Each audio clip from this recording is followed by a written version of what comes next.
আসসালামু আলাইকুম, সবাইকে স্বাগতম আমার চ্যানেলে। তো আজকে আমরা কথা বলবো মানুষ এবং জিন সম্পর্কে। তো মানুষ এবং জিন, তাদের মধ্যে পার্থক্যটা কি তা আমরা একটু বলি আগে।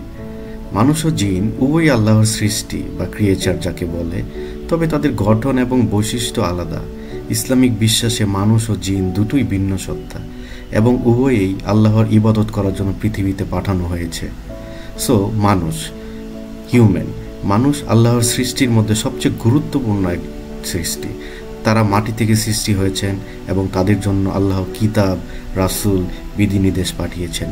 মানুষের গঠন শারীরিক এবং তাদের প্রধান বৈশিষ্ট্য হচ্ছে তারা চিন্তা করতে পারে, বোধ করতে পারে এবং আল্লাহর নির্দেশ অনুসরণ করতে সক্ষম। তারা মানুষকে পরীক্ষা করার জন্য পৃথিবীতে পাঠানো হয়েছে, যাতে তারা আল্লাহর উপর ঈমান আনে এবং ভালো কাজ করে।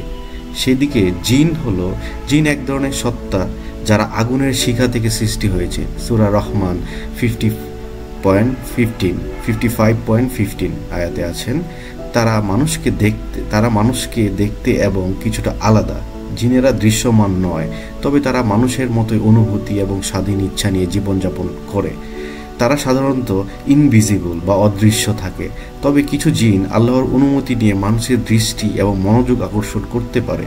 জিনদেরও আল্লাহর ইবাদত করতে এবং তাদের উদ্দেশ্য অনুসরণ করতে বলা হয়। যেমন মানুষ আল্লাহকে অনুকরণ করে, আল্লাহর নির্দেশ চলে, তেমনিভাবে জিনকেও বলা হয়েছে। তারা যেমন ভালো কাজ করতে পারে, তেমনি খারাপ কাজও করতে পারে। তাদের ইবাদত এবং আখিরাত হিসাব দেওয়ার জন্য সৃষ্টি করা হয়েছে মানুষের মতো। সাধারণ পার্থক্যটা কেমন? মানুষ মাটি থেকে সৃষ্টি, শারীরিক গঠন এবং ইন্দ্রিয় রয়েছে, আর জিন আগুন থেকে সৃষ্টি, অদৃশ্য হতে পারে, স্বাধীন ইচ্ছা এবং শক্তি রয়েছে।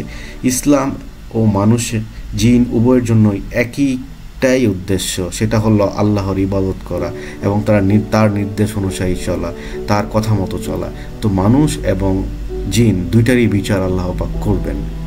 তো মানুষ এবং জিনরা আল্লাহ জাহান্নামে নেবেন নাকি মানুষ দুজনই কি জাহান্নামে যাবেন নাকি, সেই ব্যাখ্যাতে যদি যাই তাহলে আল্লাহর পাকের কিছু নির্দেশনা রয়েছে। যেমন মানুষ এবং জিনেরা জাহান্নামে যাবে যদি তারা আল্লাহর হুকুম এবং রাসূলের নির্দেশ অনুসরণ না করে এবং তাদের আমল খারাপ হয়। ইসলামের মূল শিক্ষা অনুযায়ী বা যারা আল্লাহর একত্ব, রাসূলের সাল্লাল্লাহু আলাইহি ওয়াসাল্লামের অনুসরণ করে, ইসলামী আইন মানে না, তারা শাস্তির সম্মুখীন হবে। জাহান্নামে যাওয়ার কারণগুলো সাধারণভাবে বলা হয়েছে, যেমন ঈমান না আনা, আল্লাহর একত্বে বিশ্বাস না করা, রাসূলুল্লাহ সাল্লাল্লাহু আলাইহি ওয়াসাল্লামের শিক্ষা অগ্রাহ্য করা এবং ইসলামিক আইন মেনে না চলা। গুনাহ বা পাপ কাজ করা, যেমন মিথ্যাচার, চুরি, সূত্রতা, হত্যা এবং অন্যান্য বিধি লঙ্ঘন। তওবা না করা, যারা তাদের গুনাহ থেকে তওবা করে না এবং আল্লাহর কাছে ক্ষমা চায় না। অন্যদিকে যারা বিশ্বাস ও ভালো আমল করবে, আল্লাহ তাদেরকে পরকালীন শান্তি ও জাহান্নাম দান করবেন। মানুষ ও জিন উভয়ই আল্লাহর সৃষ্টি করে রেখেছেন। সো মানুষ এবং জিনের মধ্যে আসলে তেমন কোনো পার্থক্য নেই। পার্থক্য শুধু একটাই, জিন হচ্ছে আগুন দিয়ে তৈরি, মানুষ হচ্ছে মাটি দিয়ে তৈরি। তো মাটি দিয়ে যেহেতু তৈরি করেছেন আল্লাহ পাক, তো আল্লাহ পাকের কাছে মানুষ সবচেয়ে উৎকৃষ্ট এক সৃষ্টি জিনের তুলনায়। সো আখিরাতে যখন আমরা যাব তখন দুইজনেরই বিচার হবেন, জিনেরও বিচার হবেন, মানুষেরও বিচার হবে।